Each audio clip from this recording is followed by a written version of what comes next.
Truly, I would hope that people would, for example, find their own Kevin on the street, okay? Somebody who is, in your case, very religious, and recognize that the stereotypes that they might want to, paint you with and so on don't apply. They're actually dehumanizing and demeaning, okay? Because you're not looking at the individual.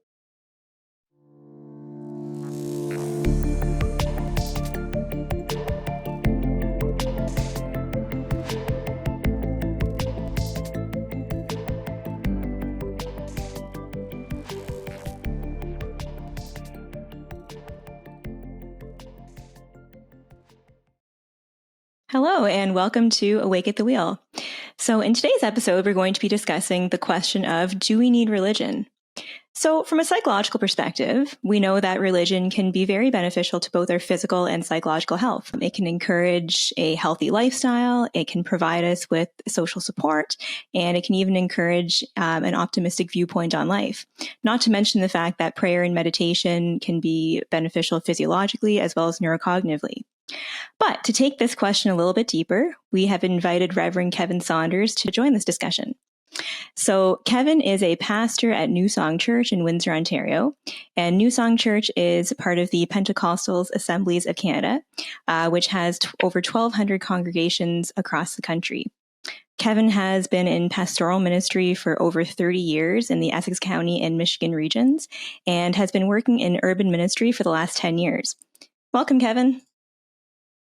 Hey, thanks for having me on here. Glad to be a part of it. Thanks for being here. So to begin with, Oren and I spoke a little bit about this topic ahead of time, and it's kind of difficult as to where to start. So I think let's start with something maybe general. So Oren, I want to hear from your perspective to start out with. Do you think that morality is possible without religion? And I guess what I'll add in here is the fact that it's no secret that I am religious. Faith guides a lot of what I do in my life. Oren, we know that that's not a huge part of your life. And Kevin, of course, is a pastor. Your perspective is going to be a little bit different as well. So, Oren, what are your thoughts? Is it possible to be moral without religion? I think it is possible, but I think it's not that common. I think the average person, I hate to sound terrible to the average person, but I don't think the average person truly has it in him or herself to be able to be, let's say, moral in the classic sense, number one, and then number two, not to do so in a self-serving manner. And I count myself as a humanist. And I know I've heard many people say that humanists, we are very, let's say, I'm blanking on the word for some reason, but for lack of a better word, our, let's say, morals, our judgment, our decisions are really very self-serving. And oftentimes we rationalize what we're doing so that we can say we are acting morally, but other people would say, objectively speaking, maybe you're not as moral as you think. So that's what I'm going to throw out there in a conundrum that we're going to have to try to resolve. All right. So Kevin, to you, what do you think of that question? Can people be moral without religion? Yeah, most definitely. I think people can certainly be moral without religion. I kind of agree with Oren and what he said there. That people can be, but for the most part, most of them aren't. And I think what religion. I personally don't like the term religion, but I think what religion does is kind of brings people down to a closer to a specific pathway, if you want to say, and usually that is a extremely moral pathway. No matter what religion you may be talking about, all religions have a certain moral balance to them. They have a moral underlying layer to them. So I think religion certainly does help and does draw people closer to morality. Yeah, for sure. So I wonder, Kevin, if you can talk a little bit about the people that you work with in the urban core of Windsor. So not to pick on any of them or pass judgment by any means, but many of these folks are dealing with a lot of struggles insofar as addiction. They've come from really terrible backgrounds, mental health struggles. Chances are, at the moment, at least in the midst of their struggles, they're probably not following maybe a moral code or religion. So talk a little bit about that as far as maybe what some of your observations have been, how some of them we've seen come to religion, come to church, and how it can change their lives. Yeah, for sure. Honestly, with a lot of the people that we've been pastoring and befriending and dealing with, building relationships with over the past 10 or 12 years now while working in the inner city. The idea of morality kind of doesn't even exist. The idea of surviving, getting by, getting to the next day is kind of what it's all about. And a lot of times, sadly, that becomes very selfish, and it's all based on what I need to do to make it through to tomorrow. It has nothing to do with a long-term plan. It has nothing to do with religion or what God, would think or whatever. It's all about how can I just survive because I'm in such a crappy place right now. So what we have done and spent the last 10 or so years doing is just trying to love people, just trying to meet people exactly where they are. No beating people over the head with the Bible, just loving people and building relationships with people and not loving on people. I hate that terminology of loving on someone. I'm actually loving and caring about people because that's what it really is. And by building relationships, by getting to know people, because ultimately, whether you're homeless, whether you're living in a mansion, whether you're living on government assistance or whether you make $1 million, we're all people. We're all human beings. And it doesn't make any of us lesser or greater. I know some people think it does, but it doesn't. We're all human beings. And it doesn't matter, what your aspect is in life. You still need to be loved and treated as a human. And sadly, that's what we see more often than not is they feel less than human because everybody has turned their backs on them and they've just become a number or a name. You're homeless, or you're experiencing homeless, or you're poor, or you're whatever. You're an addict, because that's just how we label them and push them to the side and hope that they don't exist. And so we've just come along to try and let people know that you do exist. We do love you. And hey, there's a God that loves you. And that's why we're doing what we're doing. That's kind of the take that we have on it. Can I throw something out there? Because to your question, Malini, about can people be moral? Well, the most important question would be, and I think this is where religion is, let's say, it's more accurate, or it's more specific of what is morality, right? We need a definition of that. And just call back to a few years ago, Sam Harris and Jordan Peterson spent like an hour debating what is truth. Right. So they're trying to figure that out. So let's go with, and because when I think about morality, when I think of religion, when I think of truth, there is the objective and the subjective. And so many of the problems today seems to be that we're saying, well, subjective truth, beliefs, morality, whatever is as good as objective, even though, again, subjective is almost always self-serving. So I'll ask you, Kevin, if someone said to you, okay, what is morality? What would you say? As a Christian, as a believer in God, as a pastor, I get my morality, from the scriptures, from the Bible, from the life that Jesus lived and presented for us. So that's where my morality would come from. And so I would certainly base my thoughts on morality along that. And at the same time, you mentioned truth, and I believe in absolute truth. I don't believe in my truth or your truth or whatever. I believe that truth is truth.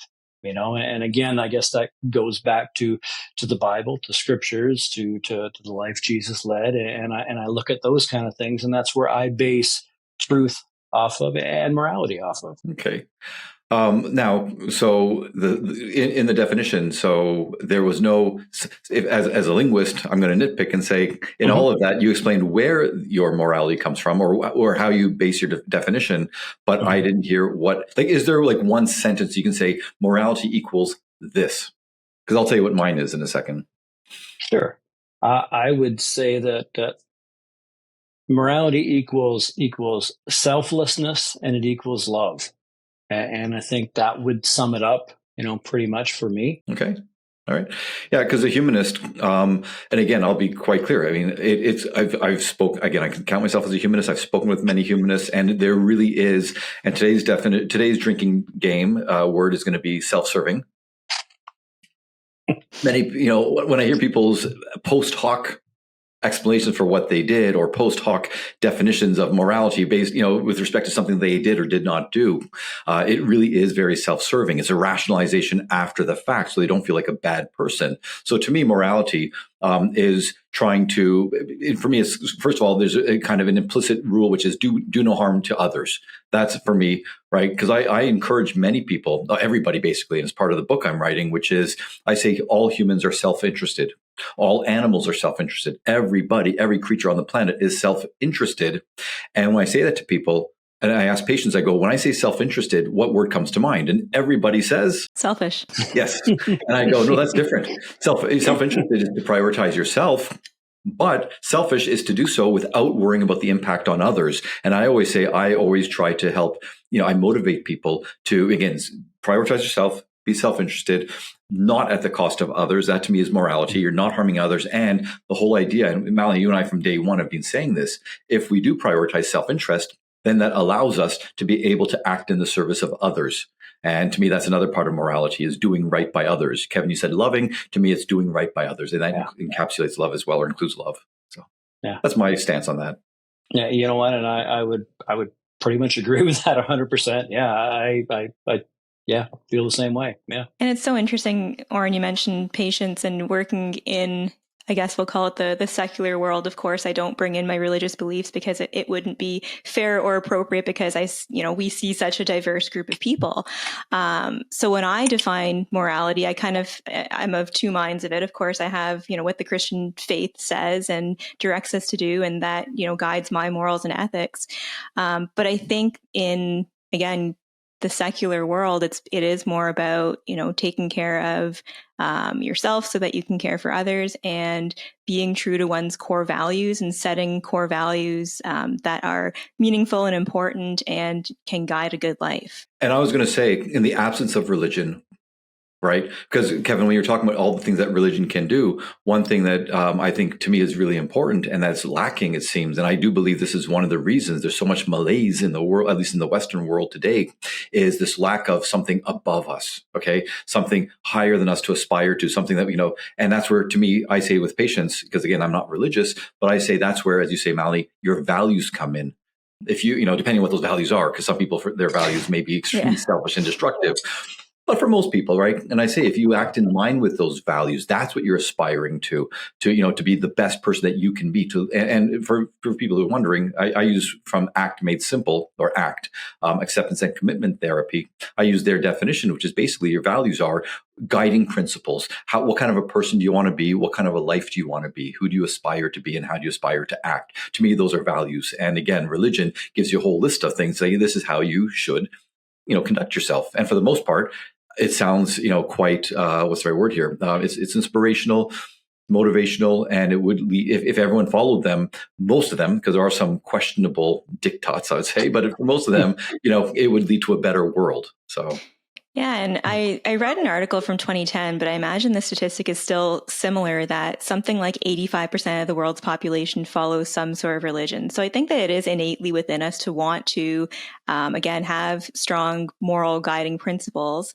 But at the same time, 85% was actually a lot higher than I would have expected, because if we look around, I think that all three of us could agree that there's a lot more worship of things like Instagram and movie stars and influencers and so on. And people, this higher power that they're aspiring to is more, these regular people that they're looking to be more like and worship in some ways. The golden calf, is it?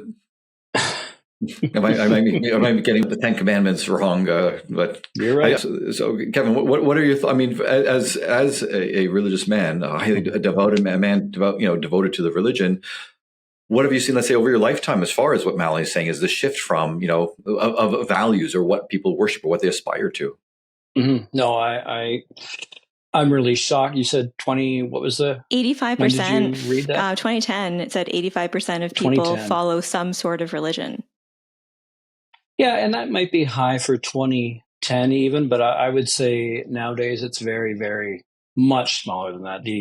The reports that we're reading and the studies that we're seeing is that less and less and less people every single year are having any kind of religious, upbringing, any kind of religious devotion at all. And it's becoming less and less. And in my own life, yeah, I've certainly seen it. I mean, I've been around. I was actually raised in a Christian home as a preacher's kid, and didn't plan on being a preacher, but it turned out that way. That's what I ended up being anyway. But I've totally seen a shift over the years where the culture was kind of based around religion. I think if we go back even further, even older than I am, I mean, definitely everything revolved around. If you look at the way they built cities, and everything, it was revolved around the general store, the church, the school, and everything was built out from there. And it was just a part of life and a part of culture. And now it's the exact opposite. So I see the shift is definitely, but I think in the last 10, 15 years, it's grown substantially more. That the phrase we're hearing is called the nones or the nuns, and they have no religious, no affiliation with any kind of thing. And it's certainly it's sad for people like me, and it makes our job even tougher, because so many people, are have been hurt, or whatever the reason is, that there's no affiliation anymore. That just makes it tougher and tougher and tougher. So generally speaking, I think we can attribute that to changes in values, like societal values, changes in parenting, changes in priorities. But Kevin, what have you noticed that like over 30 years of pastoring, I'm sure you've noticed, as you said, this shift and this dwindling of people believing, but what do you feel contributes to that change? I think just what Oren was talking about is that everybody is worshiping the golden calf. They're worshiping everything else, and that God or whatever it may be, and whatever religion that someone might have been a part of, it is no longer a priority, because suddenly self and everything about you and your family and your job and everything else has become more important than any kind of religion or any kind of relationship with a spiritual being. As we're seeing, it's a shift in society, as a whole. I think that is a very selfish society that's really all about me, and pretty much whatever I want to do, whatever makes me happy and whatever pleases me. It seems that that's what everybody really cares about. So it wouldn't be Awake at the Wheel if we didn't talk about some of the woke ideology that's going on out there. And one of the societal shifts that I think perhaps contributes is, some degree of virtue signaling, or making religion into something it's not. So I want to read you guys a headline that I just came across. This is actually from yesterday in the National Post. So the headline reads, "A federal commission declares that the Christmas holiday is religious intolerance." And it goes on to say that the Canadian Human Rights Commission has argued that a day off at Christmas is discriminatory. So the article goes on to say that Christmas and Christianity and our roots in Canada are colonial, and therefore it's discrimination to have such a day off. So Oren or Kevin, whoever wants to take this one, what do you think is going on with that? I'll let you go first, Kevin, then I'll throw in my Sure. To be honest, coming from a secular viewpoint, from a non-religious, non-godly, whatever viewpoint, they're right. It's 100% right, because are you then going to give holidays for every other religion, every other religion's major holiday and major events? No, you're not. I mean, we'd have, it'd be great. We'd have more holidays than we know what to do with, but you're not going to. So if you're truly relating, Christmas back to its Christian origin, which it's gotten so far away from that with, Santa and everything else. But yeah, really, that's true. It is really Yeah, that's really the truth. I'm surprised at your answer, but I think it's a great one. Yeah, and I think it's just a reflection of our history, of the majority of the people at the time, and the history is, or the demographics have changed. But I don't think so significantly that that it would, let's say, make sense to get rid of Christmas, and B, that Christmas has expanded in what I would consider to be a non-hostile, non-aggressive, non-hateful way to be enjoyed by virtually anybody, and even if you're Jewish or you're Muslim, that people can still enjoy the season. They don't have to celebrate the Christmas per se, but for what it can represent, family, rest, relaxation, whatever the case may be. So, if there were any, let's say, requirements that you had to do certain things that went against your values or your beliefs or your religion, then I would say, sure, maybe we should rethink it.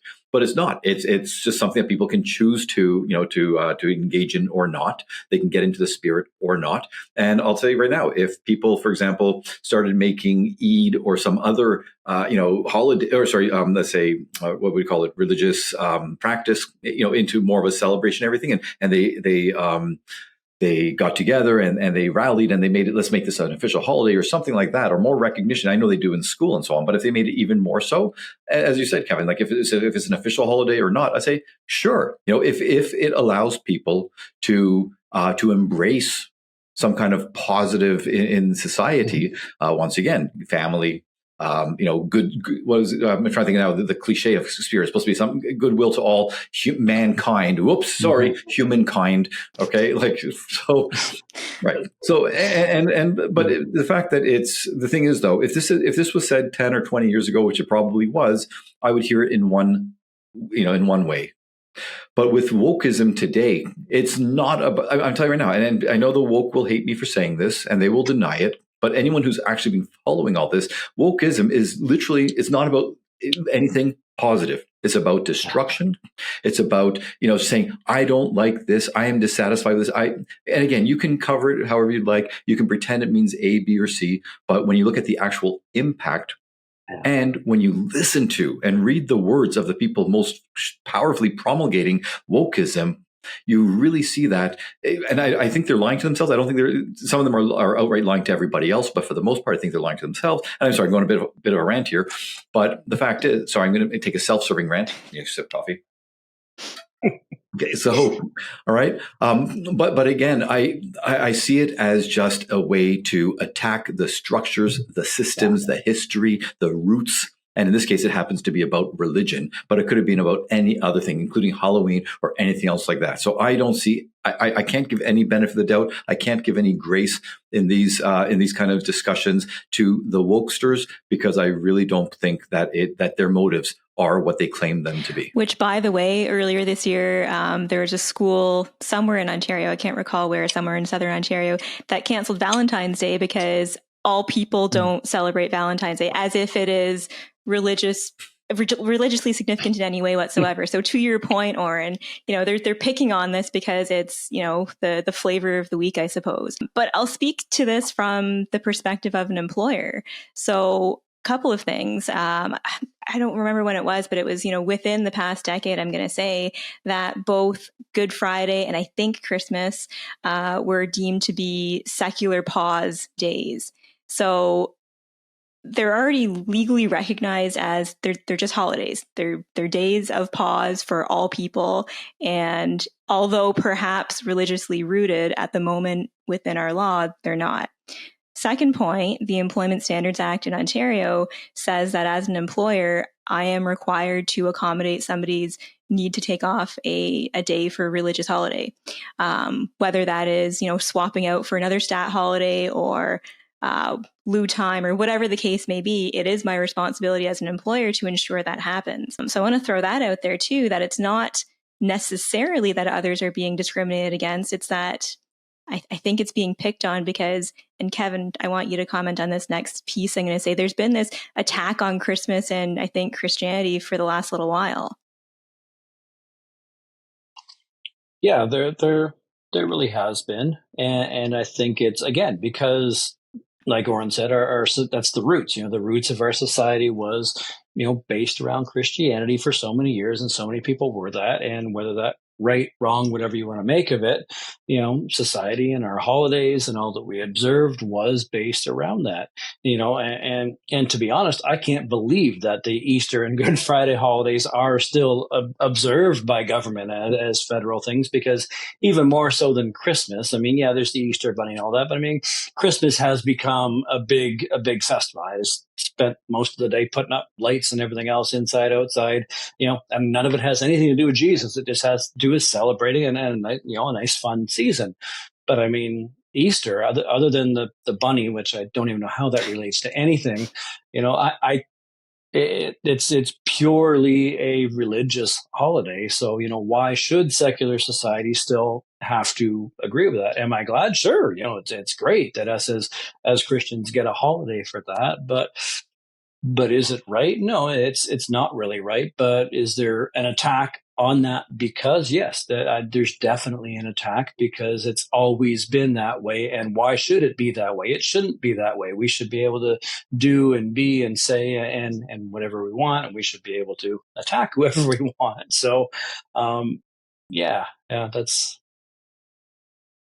Okay, and I just want to jump in because, this is something that's been happening again with, we can call it the woke. Before them, it was the left, however you want to call it. But okay, what you said, Malini, like there's been an attack on Christmas. It's been at least 10 to 20 years. And anytime someone says that, they go, okay, there go the right wing talking points. There's Fox News, blah, blah, blah. Okay.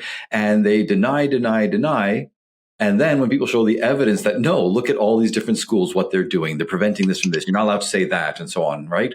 And then when they actually show them this is happening in many places, not just in one little community, then they go, well, it's good that it's happening. That's what always happens in any of these different realms. And I'm going to tie this to religion in a second, where first they say, no, they deny that it's happening. And then when you show that it's happening, they go, well, it's good that it's happening. Right. They talk out of both sides of their mouth. And I'm going to say this, and I'm not the first person to say this. Many people far better versed in all of this than I am have said it.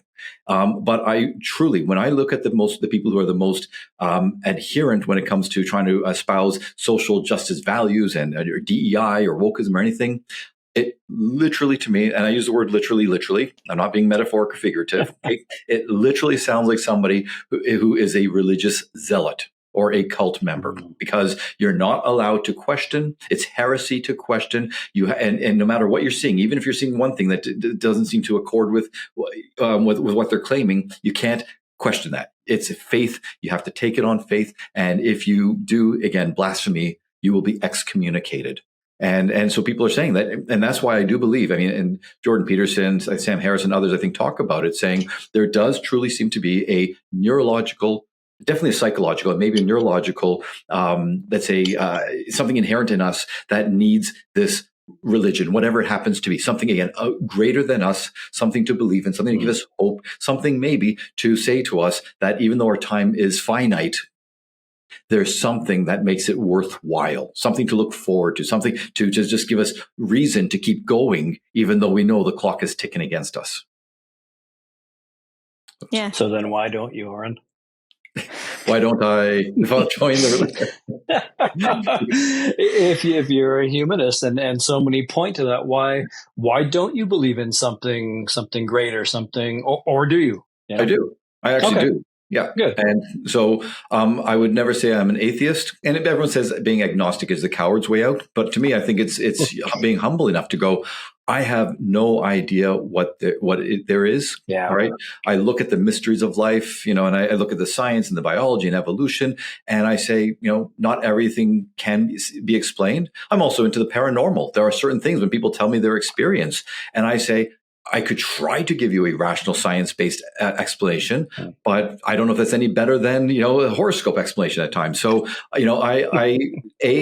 I'm humble enough to admit that there's so much that I have no idea about, which is 99.9% of existence I don't know about. And B, it keeps me youthful to think that, yeah, there may be something.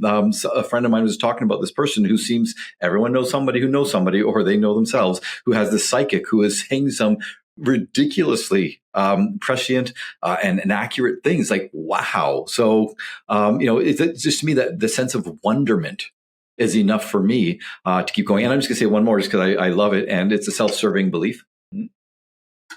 But the closer I come, I tell everybody, I say synchronicity. And I hope people will kind of latch onto this. It doesn't have to be synchronicity. Take whatever you want.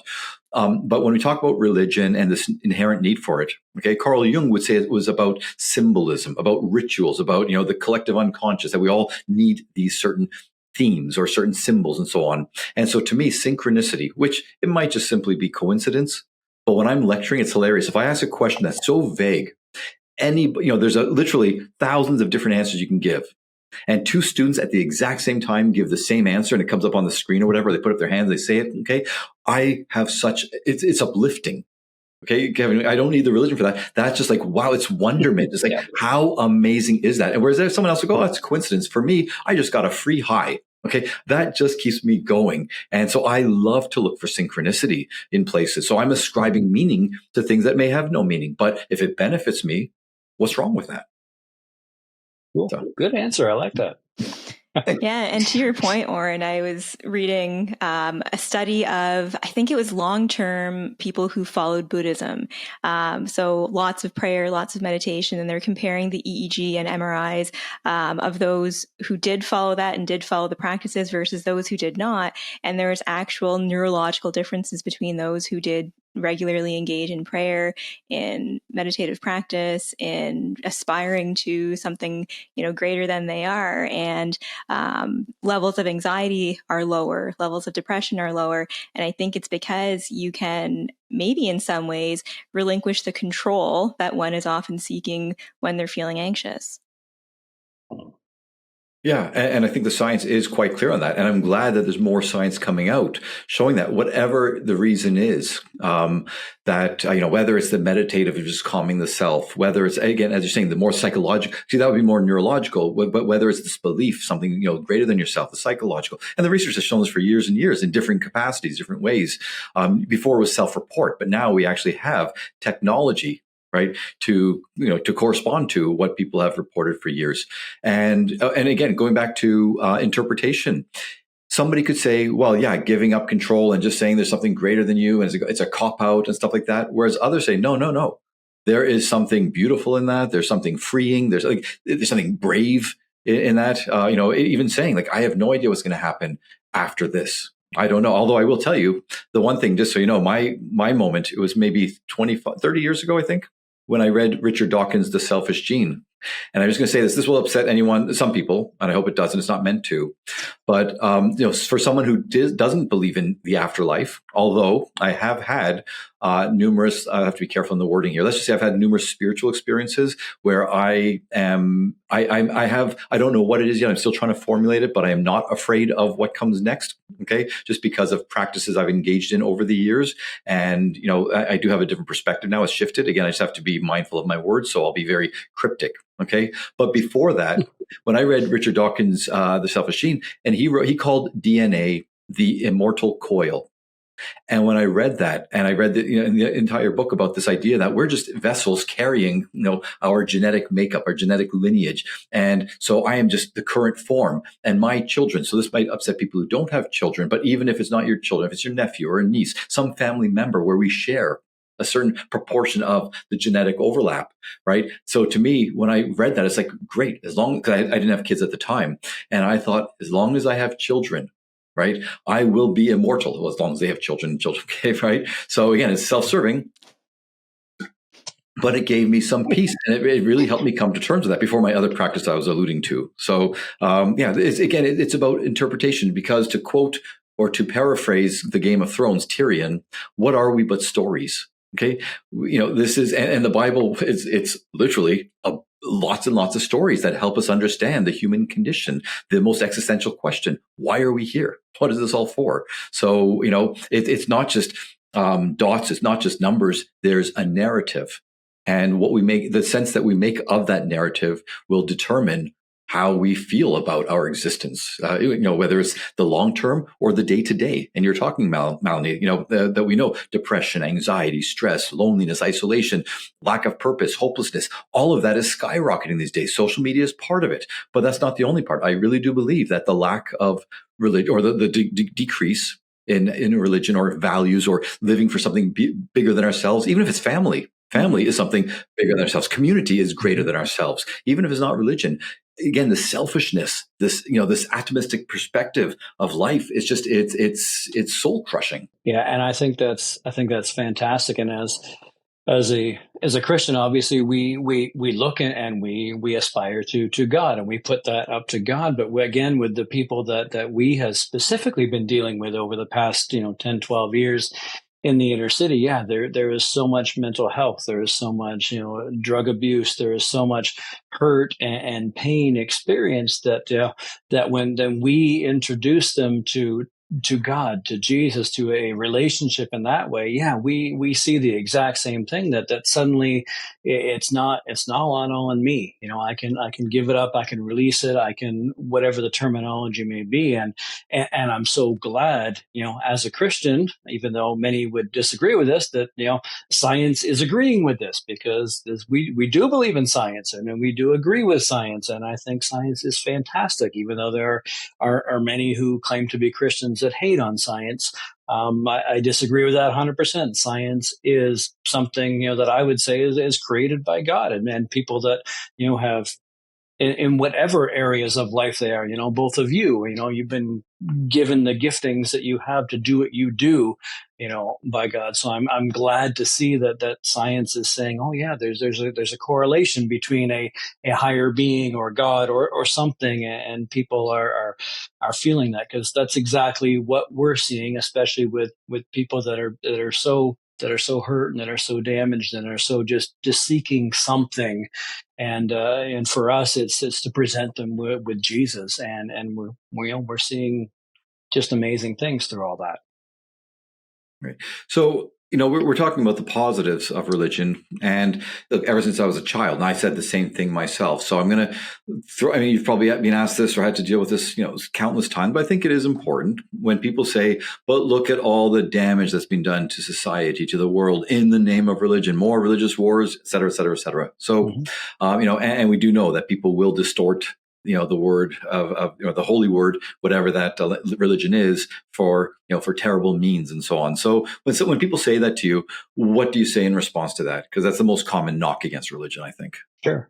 And it is very common. And again, I'm surprised, but I shouldn't be surprised at so many people that I meet, that we talk to, at their religious upbringing, at their religious background, and then as we talk more and more, it was like, well, I was hurt by this church, or I was hurt by this, this priest, what they said or did, or what. I just had a conversation just this week, and he made a comment. I went, oh, I hope he's not going there. And he didn't go there, thankfully, but it was just, again, being hurt by someone in the church. And I have to remind people, and had a very heated conversation one time, like right downtown on the street, with someone that was so enraged over what the church had done to them, and I had to remind them that again, we're all humans, and we're all flawed, and we all live in a broken world and a broken society.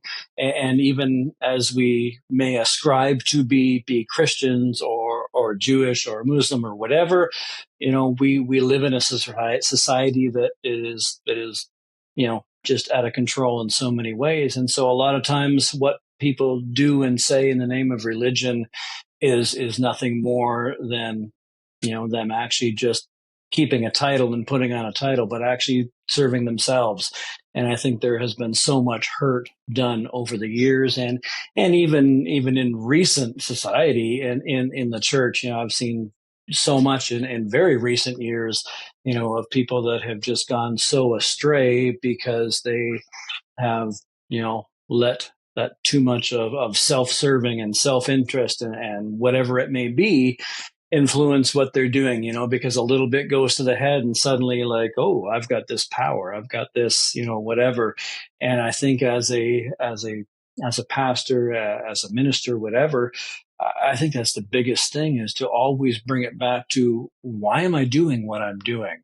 I'm doing what I'm doing because I love people. I want to help people. I want to see people, become less hurt, become less in pain, and hopefully bring them closer to a relationship with God. But a lot of times it doesn't work that way. And a lot of times it it goes to our head, the power and the influence that we have, and society, or whatever you want to call it, the devil, creeps in and takes over. And I think that is most of the hurt and pain that we've seen in religion over the years has come through that, because we're all humans and we're all flawed and we're all going to fail. I screw up more times than I can count, but I try to get myself back on track.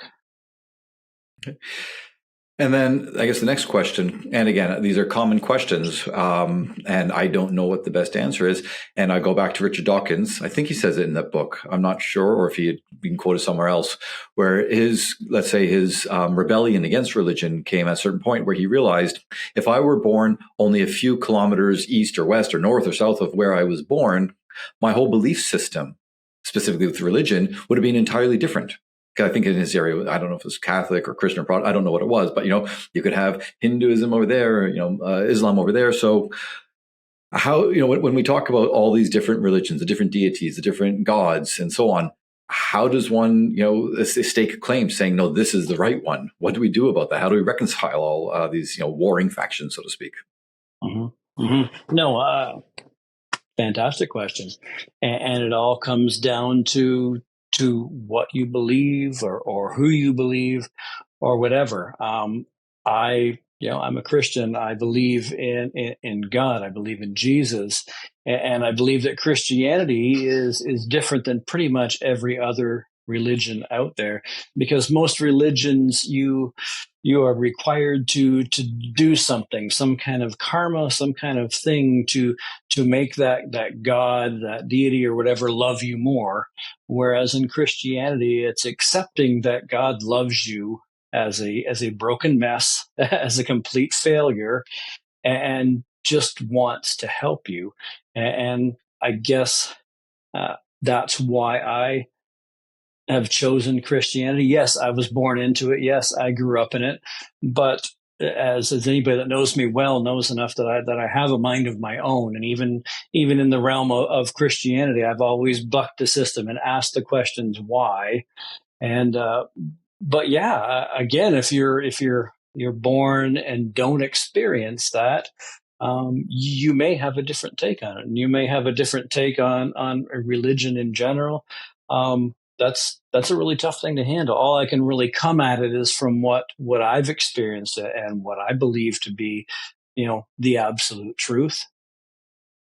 Okay. So if a Jew or a Muslim came to you and said, you know what, I'm religious as well. I respect you and your religion, but I'm sorry, I can't agree with anything you're saying or most of what you're saying, because again, I believe in a different God. Do you say, let's agree to disagree? Do you say that, each of our different manifestations of God are really just, they all come from the same source? Or like, how do you deal with someone like that?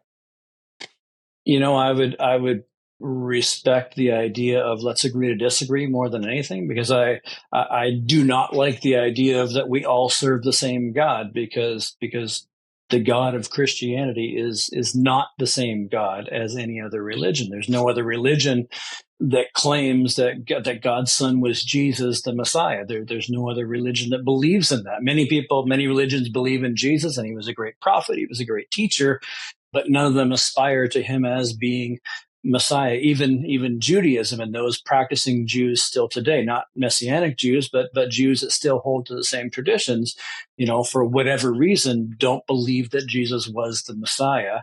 And so, yeah, I would have to respectfully, hey, let's disagree on that, but we can still get along. I'm not going to, go bomb your house or something else. I'm going to love you, and we're going to coexist together. Well, do I hope that my life and what I say and how I present myself changes your opinion? Yeah, definitely. Certainly I do. But am I going to force you or not talk to you or get rid of you because? No, not at all. I guess one other question, right? Sure. Just because, hey, that's what we do on here. We want to have a conversation. Again, something that I'm sure a lot of people have heard and talked about themselves. But one of the old saying about, what is it? Hate the sin, not the sinner. So let's just take, homosexuality. Because I've heard when I hear it, and the most famous person who talks about this is Ben Shapiro, where he talks about his, he says, look, my religion tells me that homosexuality is wrong, but if I had to, like, if someone invited him to a gay wedding, I don't think he would attend, because he just doesn't believe in gay marriage, because he believes it's supposed to be a man and a woman. But he would not, let's say, forsake his friend, so his friends got married and so on. He wouldn't attend the wedding, but he would attend this, the ceremony afterward. He'd still be friends with them and everything, because he could love the person and disagree with the act and so on. And I mean, to me, I think it defies, I think, what I believe to be, humanity, in the sense of someone's not choosing to be gay. It's not a behavior. It's inherent to who they are. Putting that aside, just the whole notion of, I will not condemn you as a human being. I will just condemn your beliefs or your practices, or I will judge your beliefs or practices. I'm just going to throw out there as a vague question. Thoughts on that? Yeah, no, I love that. I love that question, because, like I said earlier on, a long time ago, we're all humans, we're all people. So I take the homosexuality thing, which, again, yes, I believe it's sinful. I believe it's a sinful act. But I believe it's just as sinful as reoccurring drug abusers, which I deal with every single day. And what I deal with, and I love these people. I ultimately care and pray for them, and literally feed them, all the time, because I love them. Do I agree with what they're doing? No, I don't agree with what they're doing, but I know they are hurt, they are damaged in so many ways, where that is their release right now, and that's what they have to go to feel better. Do I hope and pray for them to change their ways? Yes, I do. And so I would say the same way. I guess, hate the sin but love the sinner is, I hate that terminology too, and I've heard it all my life as well, and I think it's overused, and I think it's a poor way of saying it, but I don't know what a better way of saying it is either. But I think, again, bringing it all back to is that we are all humans, we are all people, and I can love you no matter what you are doing, no matter what you are doing to me. And I've been attacked many times in ministry by people that are hurting, that lash out and will say or do whatever and say, well, you're this kind of hater or whatever kind of, and I just say, I just love you. I just want the best for you. And so we have current drug users and drug addicts as a part of our congregation. We have homosexuals, we have transgenders, we have overeaters, we have, gluttons, whatever the, quote, sin may be, whether you're addicted to whatever it may be, as a part of our congregation. And I love every single one of them the same way, because that's the example that I see and I saw from Jesus. So I try to do that the best I can. Do I hope and pray that they change their ways, and that they can, get released from, what we see as sinful addictions, sinful lifestyles? Yes, I do. And when it comes to saying that I really love them, I do. If you saw me, interacting with these people, you would see that I don't see you as a drug user or as a this or a that. I just see you as Joe. And I was just going to say exactly that, Kevin, that anyone who knows you and has seen you in action knows that is absolutely true, that you love people no matter what. But that being said, and not to crap on others in the religion, what do you think stops others from being able to do that? Because to me, that's how it should be. I think we have prioritized sin over the years in the church, whereas this, there's these sins up here, the ones that get the media, the homosexuality, the abortion, the transgenderism, whatever the hot topic may be. These are the huge sins, so we got to pick on those, and all the rest of the things that are still living in some kind of sinful lifestyle. Well, we can just, brush that under the rug. That's okay, because they're not as visible or they're not as prominent. And I think that is such a flaw in the church for so many years, that we have given this, hierarchy of sin, where if you read the scriptures, sin is sin. One of my closest friends for the last 10 years or so now is a convicted murderer, but he has done his time and he's actually out doing really well right now. And you know what? Sin is sin, and he's accepted forgiveness, and he loves people, and he's a great member of society, but he's a murderer.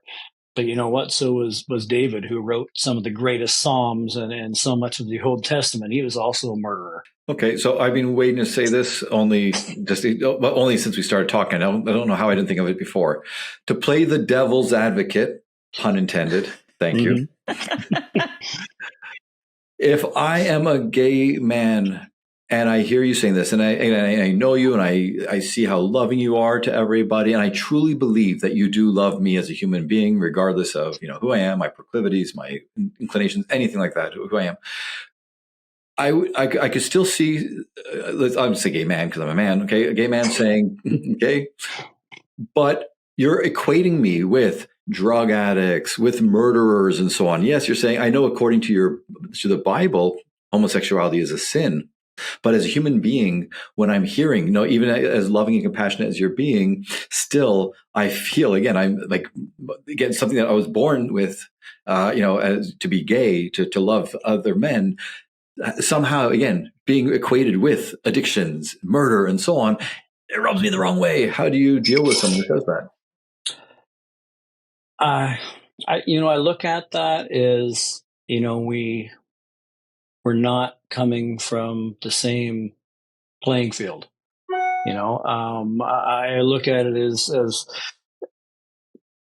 playing football, but living by baseball's rules. It's a different kind of thing. So if I'm a Christian, I'm coming from, the rules that I believe in, that the scriptures that I believe have been handed down from God himself. And so that's what I view as sinful. This is what I believe as holy. This is blah, blah, blah. Whereas, whatever you may be, wherever you're coming from, you don't view it that way. You're playing baseball, I'm playing football. We've got two separate rules that we're living by. So I can't expect you to live by my rules. And I don't expect you to live by my rules until or whenever, or if you do or don't, decide to change sports and come and play football. If you come and play football, then I expect you, okay, you're understanding the rules and you're playing by this game. So I don't expect society to understand where I'm coming from, because you're not playing on the same playing field. And so I even though I believe certain things are sinful, I don't look down upon society because society views it in a different way. Do I hope and pray that society changes? Yes, of course I do. But I'm not going to look down upon it, because I understand that's just not where you're viewing things from. That's an excellent answer. And I'm going to say, here's the great irony in your answer. Now, we know that there are some, let's say, religious people who are the most rigid, intolerant, and it's our way or the highway. Okay. But then there are many, many people such as yourself, what you just declared, which is espousing tolerance, compassion, understanding, and saying, yeah, you know what, I'm not going to force you to do A, B, or C. And the great irony is, as we're finding over the last number of years, Christianity in particular seems to get the least amount of tolerance, compassion, good, benefit of the doubt these days. I mean, it's ironic. It's sadly ironic, and it's sad, but that's a fact from what I've seen. Any thoughts? I agree. Going back to what we just talked about with Christmas, Easter, all the rest. Yeah, exactly. We get picked on the most. But again, as we have been the religion of North America, basically from inception, I guess we're going to get picked on the most, right? Because we're the one that everybody has the most knowledge about, at least, or is in the most common, or is the most prominent thing. So I expect that we're going to get probably persecuted or picked on the most, whatever way you want to say it. Right. And again, I hate to do this. I'm going to be self-serving. Sorry. But one last poke at the wokes or the wokesters, right? Which is the stuff that they say about Christians in particular. And by the way, I'm ignorant in this regard. So whether it's Christians or Catholics, we'll throw in the Jews as well, because now Jews get as at the same level right now, even more so, unfortunately, since October 7th. But they would never dare say these kinds of things about certain other religions, right? Or attacking the people who believe in those religions. It's just such hypocrisy. And right, no matter what the people in those religions are doing, no, we have to accept it because, for whatever reason, whether it's fear of retaliation or just because that's the religion that they've been taught. Oh no, you're allowed to attack certain people, certain religions, certain beliefs. That's okay. But others, you can't, because oppressor, oppressed, colonial, whatever. And anyway, I can go into a whole long rant about that, but I just want to point out the irony of these people. Once again, wolves in sheep's clothing, or take some other biblical reference. Okay, right. The fact is, I hope people truly. I would hope that people would, for example, find their own Kevin on the street. Okay, somebody who is, in your case, very religious, and recognize that the stereotypes that they might want to, paint you with and so on, don't apply. They're actually dehumanizing and demeaning. Okay, because you're not looking at the individual. They're just looking at what they want to see. Again, a stereotype or something like that. And usually the most hateful stereotypes is what they come up with. And just step back and go, no, it's another human being who is advocating compassion, understanding, tolerance, love, doing right by others, and maybe be inspired by that, regardless of, where you're coming from, whether it's, Christianity, Judaism, Islam, or humanism. Just find people who are good role models and try to emulate at least some of what they're doing. So maybe that's what we should call the episode: Find Your Own Kevin. That was my speech. That was my sermon from the pulpit or whatever. So I got to throw in all these terms. I should have tried to weave them in more earlier on. But yeah, I'm going to invite you to come and preach one week, I think. Well, it'll be the longest sermon, as Malini knows. I can go on and on and on and on. So they'll be begging for your typical. I'll have some good jokes. They'll be offensive, and I'm sure that everyone will walk out equally offended. But. So, Kevin, in every episode, we always talk about what people can do with everything we've thrown at them. So we've kind of gone in all different directions. We talked about science. We talked about Christianity specifically. We talked about the psychology of it all. But, looking at everything we spoke about today, what can somebody who's maybe exploring religion, or somebody who's had a really terrible experience with religion, what do you think they can do with all this information or take away from it?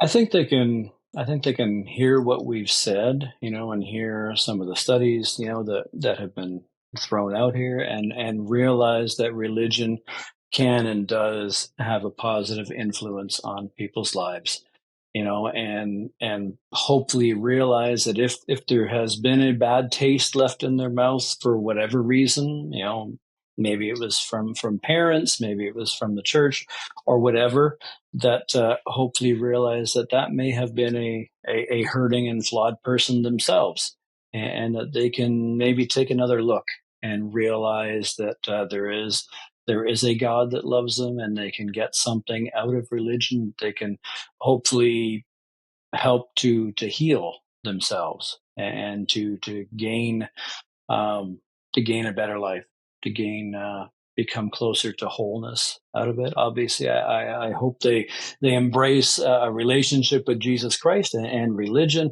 but at the very least, that they realize that just maybe, what's left that bad taste in their mouth was nothing more than wokeism or left wing or whatever you may call it, or someone who has just, been very hurt and very wronged, and they can give it another try, because maybe that will just be the thing that works for them. Right.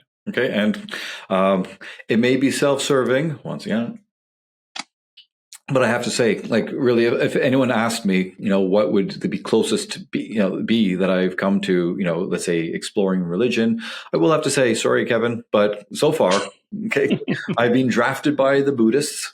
Okay, as you can tell by the haircut, but I have had some people who have inspired me. Again, it's like finding your own Kevin, which is I've met some people. First of all, by the way, when I started teaching a course called I think it was Personal Growth and Positive Psychology, the first line I said when the whole class was in there, I go, I can't stand Buddhists. And everyone just looked at me like, what? Like, this is my first lecture. And I let it sink in. And then I explained, I said, not the real Buddhists. I said, all those fake Buddhists, the ones who will say namaste while, stabbing you in the back, right? The ones who think that just calling themselves a Buddhist or a Christian, whatever you want to call it, somehow that gives them some magical power that obscures all the bad stuff that they're doing and so on. The ones who are the most hypocritical. So I said, those kind of Buddhists, they're not even Buddhists. They're fake Buddhists. They're wannabe Buddhists, right?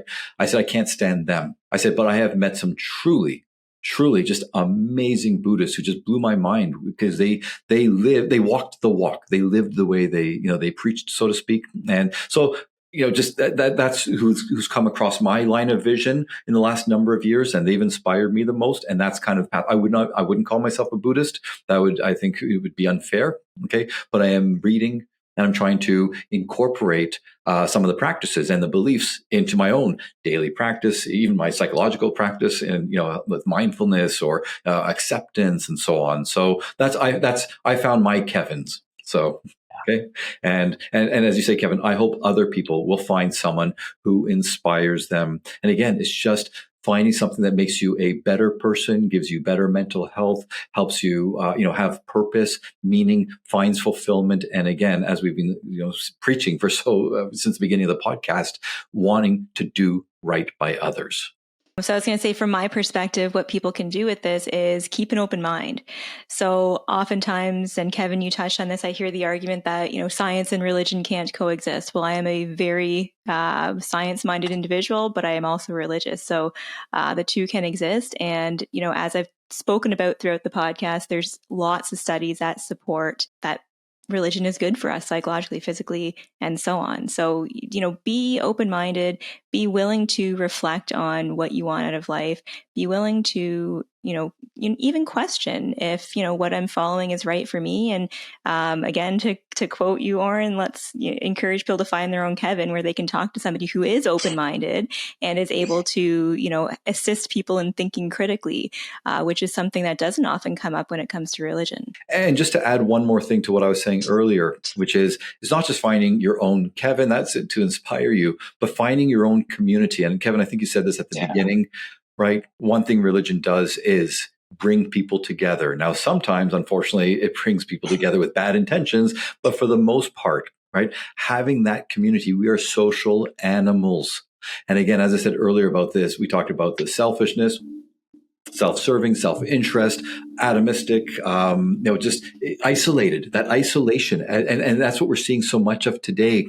We have the greatest technology you could ever imagine that connects 8 billion people all through one source, so to speak. And we've never felt more isolated than we do today. So that's one of the, again, whether it's going to a church, a mosque, a synagogue, whether it's going to a wellness group, a yoga retreat, or just checking on your neighbors, getting to know the people around you, that community building. We are social animals, and we've lost that. And I really hope that people will be inspired to find, again, like-minded people who can help each other grow as people and as communities. So, Kevin, any last thoughts before we wrap up today? No, I think that's a great way to end it right there. That we can find community, hopefully find God, but definitely just try and treat each other as fellow humans. Try and treat. Well, I guess I revert back to the Bible. Treat others the way you would like to be treated. Absolutely. So we want to hear from our listeners. What are your thoughts on this discussion that we had today? Send us your questions, your comments, and we'd be happy to broach this subject again in the future. All right. And on that note, until next time, keep your eyes on the road and your hands upon the wheel.